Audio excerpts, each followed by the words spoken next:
Yo, what's good, ThriveBit fam?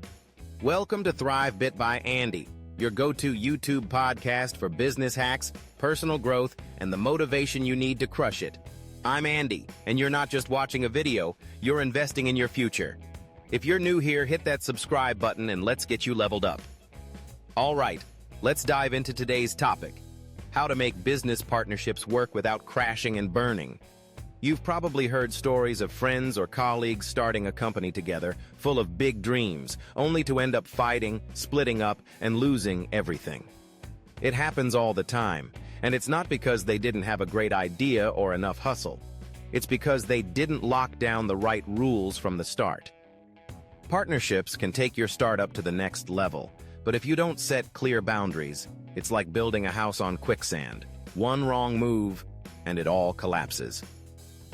Today, I'm breaking down 3 ironclad rules you must lock down to make any business partnership thrive. These aren't just tips. They're non-negotiable principles that'll keep your company strong, your team united, and your dreams on track. Whether you're starting a tech startup, a clothing brand, or a coffee shop with your best buds, these rules will save you from the drama and heartbreak. Ready? Let's get into it.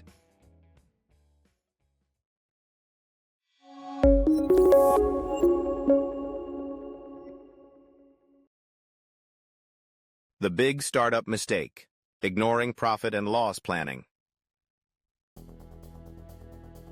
One of the biggest traps startups fall into is not planning how to split profits when the money starts rolling in, or how to share the pain when the business takes a hit.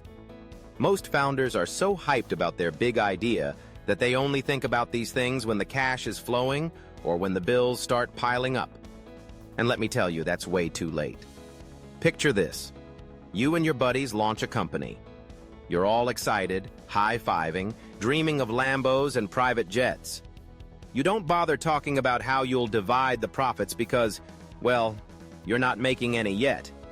Or you assume everyone will figure out who covers the losses if things go south. Fast forward a year, and your company's either raking in cash or drowning in debt.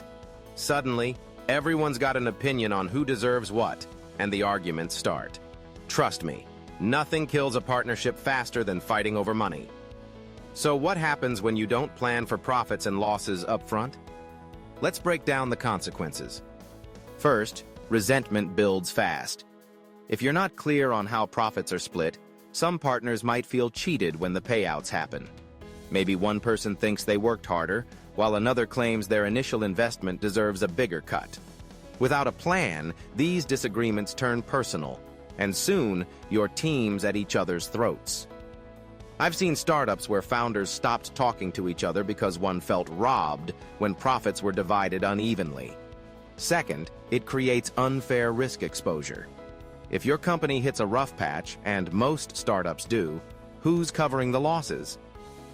Without a clear agreement, some partners might dodge the debt, leaving others to foot the bill. This happened to a food truck business I know. When they hit hard times, one partner bailed, leaving the others stuck with a $20,000 loan.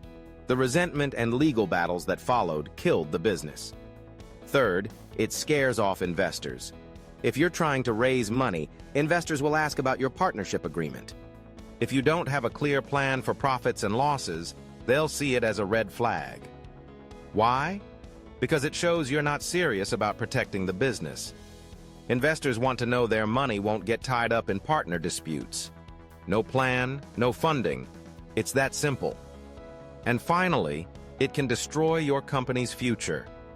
Fighting over profits or losses doesn't just hurt feelings, it stalls progress.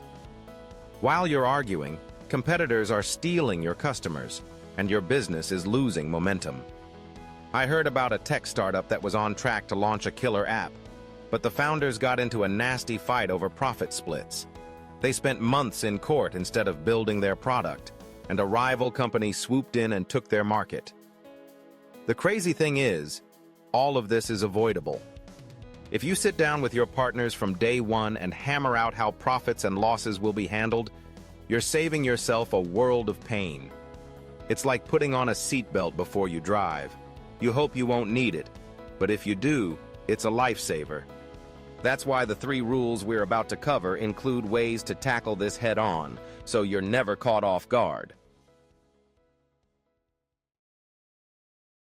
Rule 1. Lock down the time commitment. First up, you've got to lock down the time. When you start a business with partners, everyone needs to be all in for a set period.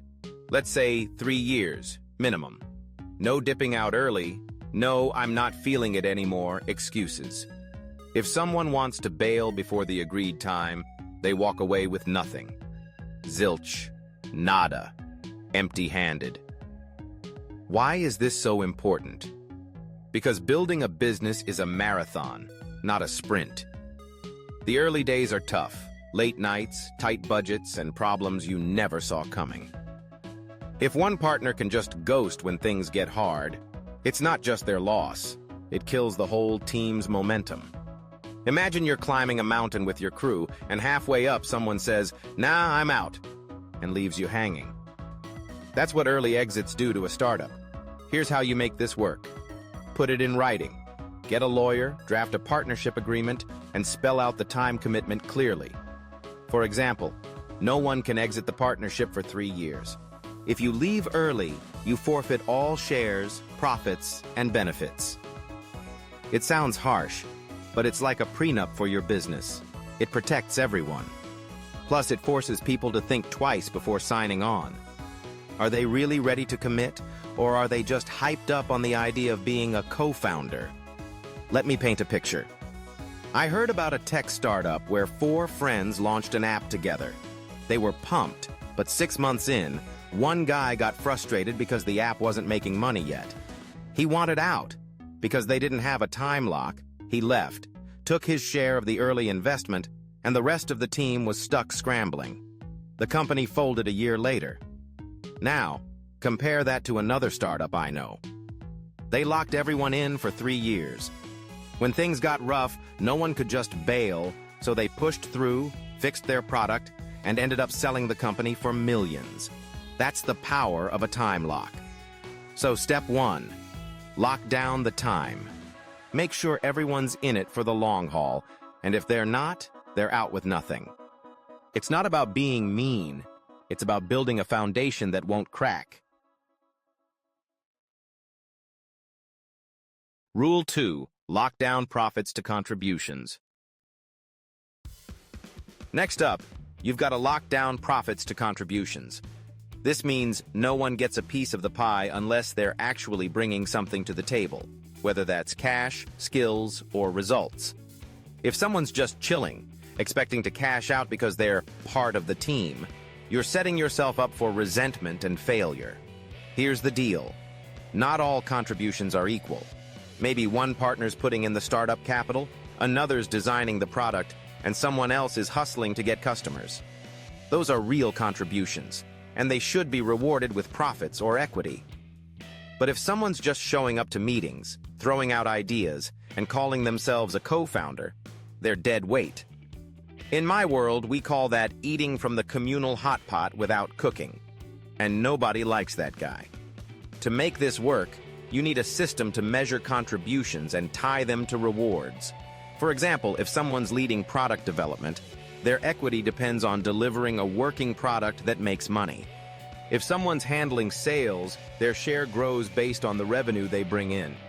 This isn't about micromanaging, it's about fairness. You can set this up in your partnership agreement too. Something like, equity and profits are allocated based on measurable contributions, reviewed every 6 months. That way, everyone knows the score. Let's look at an example. There's a software company I know where one partner was a genius coder, building the whole platform, while another partner was supposed to handle marketing but barely brought in any leads. At first, they split profits equally, and the coder was pissed. Resentment built up, and the team almost broke apart. Then they switched to a contribution-based model. The coder got a bigger share because he was driving the company's value. The marketer had to step up or lose out. Guess what? The marketer started hustling, the company grew, and everyone was happier. The key here is clarity. Define what counts as a contribution. Money, time, skills, results, and tie profits directly to that. No free rides, no hot pot freeloaders. Lock it down, and you'll keep your team motivated and fair. Rule 3. Lock down the exit value.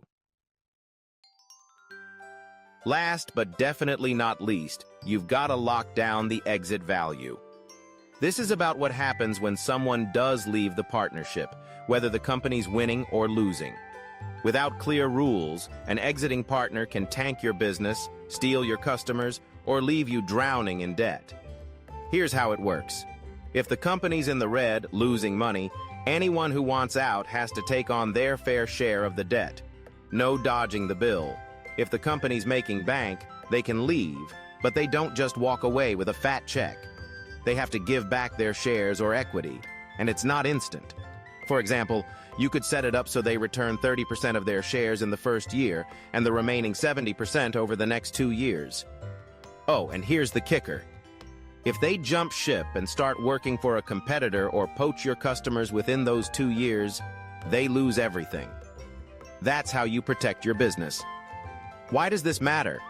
Because without an exit plan, you're vulnerable. Imagine a partner leaves, takes half your client list, and starts a rival company. Or worse, they ditch you when the company's in debt, leaving you to clean up the mess. I've seen it happen, and it's ugly. Here's a real-world example. A fashion brand I know had a partner who wanted out after 2 years. The company was profitable, but instead of letting her cash out immediately, they had an exit clause. She had to return her shares over 3 years. During that time, she couldn't work for a competitor or solicit their clients. That protected the company's customer base and gave the remaining partners time to stabilize. Compare that to another company where a partner left with no rules in place, poached clients, and nearly destroyed the business. Night and day. To set this up, work with a lawyer to include exit terms in your agreement. Spell out what happens in both scenarios, profit or loss, and add a non-compete clause to prevent betrayal. It's not about distrusting your partners. It's about being smart. People change, priorities shift, and you need to protect what you've built. Bringing it all together. All right, let's recap these 3 rules to lock down your business partnerships. Lock the time. Everyone's committed for a set period like 3 years. Leave early, and you get nothing. Lock profits to contributions. No one eats from the hot pot unless they're cooking. Tie equity and profits to real results. Lock the exit value. If someone leaves, they share the debt or return their shares over time, with penalties for jumping to competitors. These rules aren't just theory. They're battle-tested principles that separate successful startups from the ones that crash and burn. But here's the thing. You can't just nod along and hope it works out. You need to take action. Here's your game plan. Step 1. Sit down with your partners before you start the business. Talk through these rules and make sure everyone's on the same page. Step 2. Hire a lawyer to draft a rock-solid partnership agreement. Yes, it costs money, but it's cheaper than losing your company. Step 3. Build a culture of transparency. Check in regularly to review contributions and keep everyone accountable. Step 4. Stay proactive. If you see red flags, like a partner slacking or talking about leaving, address it early. I know this sounds like a lot, but think about it. Would you rather spend a few hours setting up these rules now, or spend years cleaning up a mess later? Exactly. These principles are your insurance policy against drama, betrayal, and failure. ThriveBit fam. Partnerships are one of the fastest ways to scale your business, but only if you play it smart. Lock down the time, lock down the profits, and lock down the exit value. Do that, and you're not just building a company, you're building a legacy. If you found this video helpful, smash that like button, hit subscribe, and turn on notifications so you never miss a ThriveBit drop. I want to hear from you in the comments. Have you ever been in a partnership that went south? Or do you have tips for keeping things tight with your co-founders? Drop your stories below. Let's learn from each other. And hey, if you're ready to level up your business game, stick around for our next video, where we'll talk about how to pick the right partners for your startup. You don't want to miss it. Thanks for tuning in, ThriveBit fam. Let's keep pushing, keep growing, and let's level up together. I'm Andy, and I'll see you in the next one. Peace.